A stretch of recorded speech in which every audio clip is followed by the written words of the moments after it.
Hello guys, welcome to my channel and welcome to my new studio. So guys, ये studio मैंने बिल्कुल नया अभी बहुत प्यार से अपने हाथों से बनाया है, तो आप सभी का स्वागत करता हूँ एक बार फिर से। आज हम बहुत इंपॉर्टेंट टॉपिक के बारे में बात करने वाले हैं। देखोगे आप, वॉइस की क्वालिटी भी पहले से इंप्रूव हुई है ना, ठीक है। तो क्योंकि ना लास्ट वीडियो में क्या हुआ था कि वॉइस की क्वालिटी बहुत अच्छी नहीं थी और किसी ने मुझे कंप्लेन किया कि नहीं यार सर, आप क्वालिटी इंप्रूव करो। तो ठीक है, मैंने नया माइक भी ले लिया, तो इसके साथ साथ तुमने शुरू कर दिया है फिर से। Okay, so let's start the video. तो आज का जो टॉपिक है हमारा ना, वो एक बहुत इंपॉर्टेंट टॉपिक है जो मैं अभी देख रहा था रिसेंटली। कुछ टाइम या काफी टाइम से मैं ये चीज पे नोटिस काम कर रहा था, बट अब मुझे लगा कि इस पे बात करना चाहिए। और आज का जो टॉपिक है वो है ग्रीड मेथड के बारे में। तो आपने थंबनेल देखा होगा, समझ गए होंगे कि ग्रीड मेथड के बारे में मैं बात करने वाला हूँ। और ये एक ट्रैप है और इस ट्रैप के बारे में हम बात करेंगे। अभी आपको लग रहा होगा कि ये ट्रैप क्यों बोल रहा हूँ, तो ध्यान से देखना दोस्तों। अगर आप एक बिगिनर्स हो, आप आर्ट फील्ड में आना चाहते हो और आप भी ग्रीड मेथड यूज करते हो, तो ये वीडियो बिल्कुल आपके लिए है। आराम से देखो, पूरा देखना। इसके बेनिफिट्स के बारे में बताऊंगा और इसके डीमेरिट्स के बारे में भी बताऊंगा कि इसमें क्या क्या नुकसान होता है। और मैं अपने करियर में मैंने जितने बच्चों को सिखाया, जितने बच्चों के साथ मिलता हूँ, ये बहुत बड़ा प्रॉब्लम मैं देखता हूँ। ओके, सो एक एक करके जानते हैं, एक एक करके समझते हैं। सबसे पहले ये समझते हैं कि ग्रीड मेथड क्या है। तो ग्रीड मेथड को बहुत सिंपल तरीके से समझना है, तो आप ऑब्वियसली जान रहे हो, इस एक ऐसी टेक्निक है जिसकी मदद से हम किसी भी ड्राइंग को दूसरे सरफेस में ट्रांसफर इजिली कर सकते हैं, या फिर हम किसी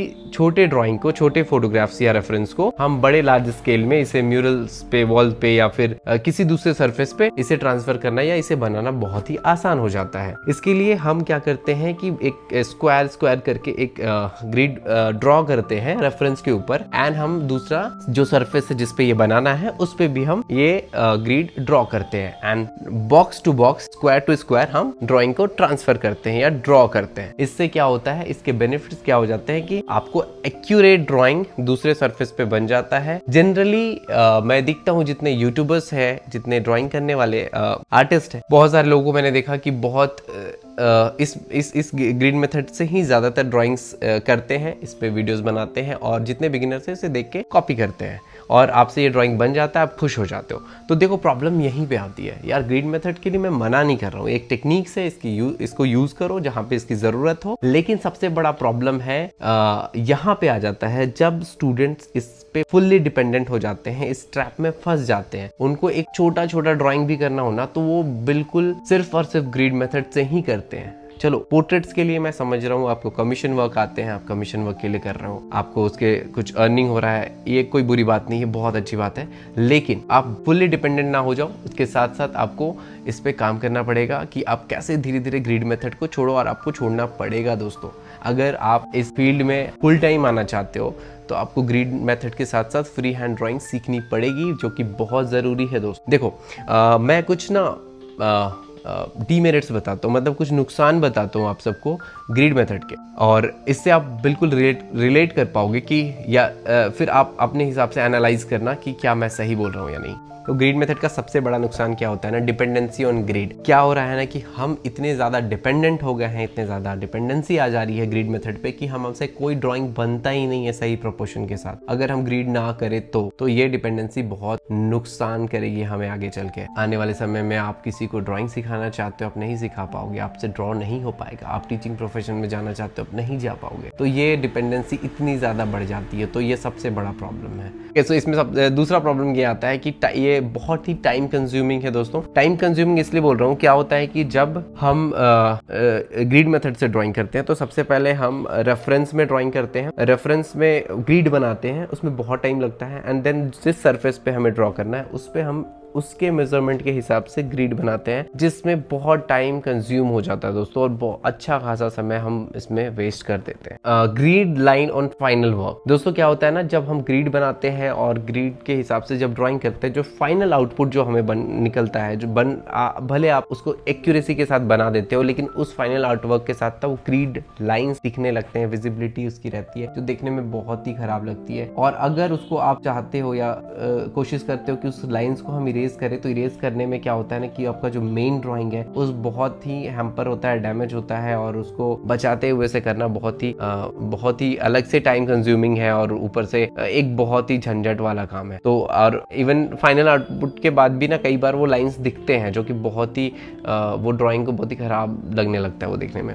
ये एक बहुत बड़ा प्रॉब्लम है ग्रिड मेथड। इसकी एक और प्रॉब्लम की बात करें तो स्किल डेवलपमेंट में काफ़ी ज़्यादा नुकसान होता है एक बिगिनर्स को। तो दोस्तों क्या होता है कि जब हम ग्रिड मेथड पे इतना डिपेंडेंट हो जाते हैं ना तो हमारा जो स्किल सेट है वो डेवलप नहीं हो पाता है, लाइक फ्री हैंड ड्राइंग के लिए, प्रोपोर्शंस के लिए, पर्सपेक्टिव के लिए। तो ये बहुत ज़्यादा हमारे लिए हार्मफुल है। ये मतलब ये मेथड को अगर आप इस पे पूरी तरह से डिपेंडेंट हो जाते हैं तो ये सारे जो प्रॉब्लम्स मैंने बताए, ये प्रॉब्लम्स जो ग्रीड करते हैं वो एग्री कर रहे होंगे कि हाँ सर ये दिक्कतें आती है। अब देखो सबसे बड़ा प्रॉब्लम कहाँ पे आता है कि मेरे पास जो बच्चे आते हैं, स्टूडेंट्स आते हैं, वो सबसे बड़े पहली बात तो चाहते हैं ग्रीड मेथड छोड़ना। ऐसा नहीं है नहीं चाहते, उनको ये चीजें पता है, लेकिन ग्रीड मेथड छोड़े कैसे, उससे बचे कैसे हम फ्री हैंड सीखे, कैसे हम फ्री हैंड करें। तो अभी मैं वो बताने वाला हूँ आपको कि अब ग्रीड मेथड से बचना कैसे। ओके तो दोस्तों अब हम लोग चलो जानते हैं ये कि कैसे इस ग्रीड मेथड से बचना है, कैसे ग्रीड मेथड को छोड़ना है या उस पर डिपेंडेंसी कम करनी है। मैं पूरी तरह से छोड़ने की बात भी नहीं कह रहा हूँ, जहाँ पे जरूरत पड़े आप यूज करो, लेकिन डिपेंडेंसी उस पर एकदम ही कम कर दो। क्योंकि अभी किसी वर्कशॉप में जाते हो, किसी कैंप में जाते हो तो कैसे बनाओगे आप? एक बंद कमरे के अंदर एक रूम में आप पोर्ट्रेट्स बना रहे हो, कमीशन वर्क कर रहे हो, बस वहीं तक यूट्यूब वीडियोस बना रहे हो, कंटेंट बना रहे हो, दैट्स इट। मतलब आप क्या वहीं तक रहना चाहते हो या इस फील्ड में आगे जाके बहुत सारा काम करना चाहते हो? तो आप जब पब्लिक में जब आप काम करोगे, लोगों के बीच में काम करोगे तो कैसे करो? तो आपको बहुत जरूरत है, बहुत ज्यादा जरूरी है कि आप इस मेथड से धीरे धीरे निकलो, आप फ्री हैंड सीखो। तो चलिए मैं बताता हूँ कि इसको कैसे इंप्रूव करना है आपको फ्री हैंड ड्राइंग, और उसके लिए क्या काम करना पड़ेगा। ओके तो मैं सिर्फ आपको पॉइंट्स के हिसाब से बताता हूँ। तो सबसे इंपॉर्टेंट चीज है दोस्तों कि आप अभी से शुरू करो फ्री हैंड ड्राइंग करना, ठीक है?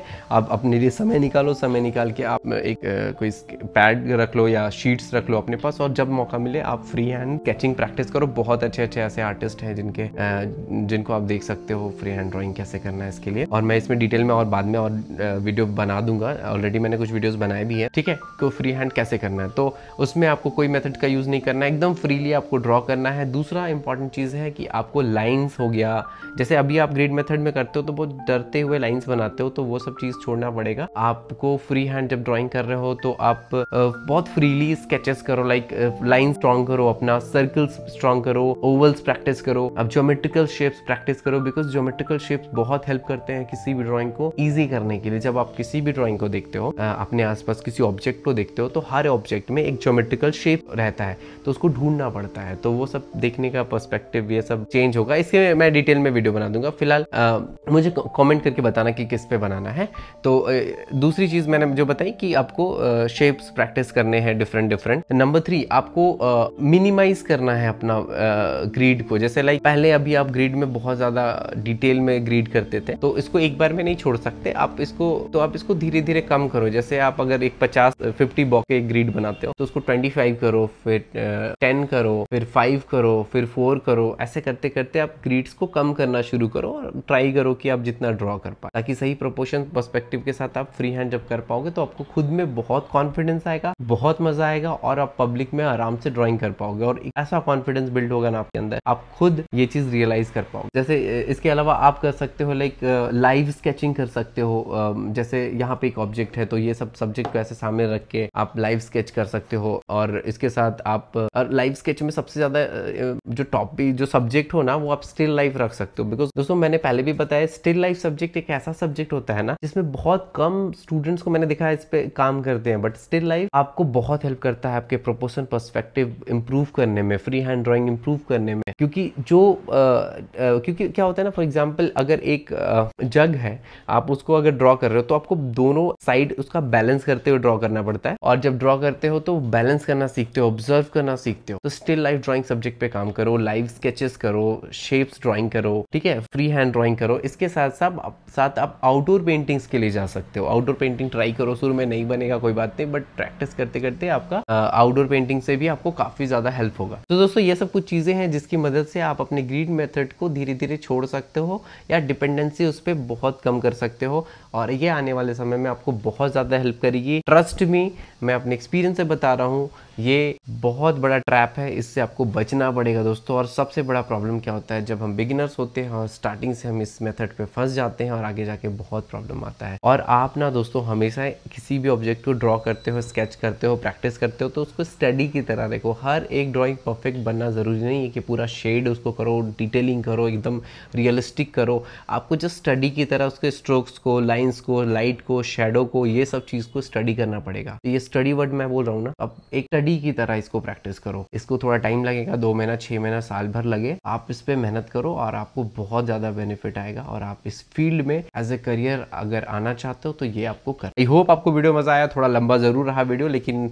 ये बहुत इंपॉर्टेंट टॉपिक था, मुझे लगा इस पे बात करना आज के समय में। हर एक बिगिनर्स को ये वीडियो को देखना चाहिए। और आपके नोन में अगर ऐसे कोई है जो कि ग्रीड मेथड से ड्राइंग करते हैं या बिगिनर्स हैं जो पेंटिंग में आना चाहते हैं या इस फील्ड में कुछ काम करना चाह रहे हैं, तो उनको ये वीडियो जरूर शेयर करो। और वीडियो कैसा लगा प्लीज कमेंट करके बताना। और ऐसे कोई प्रॉब्लम्स जिस पे आप अभी भी फंस रहे हो या इसको लेके कोई कंफ्यूजन है तो कमेंट करके बताओ, मैं इस पे वीडियो बनाऊंगा। तो मिलते हैं फिर नेक्स्ट वीडियो में। फिलहाल के लिए बाय बाय, टेक केयर, अपना ख्याल रखना।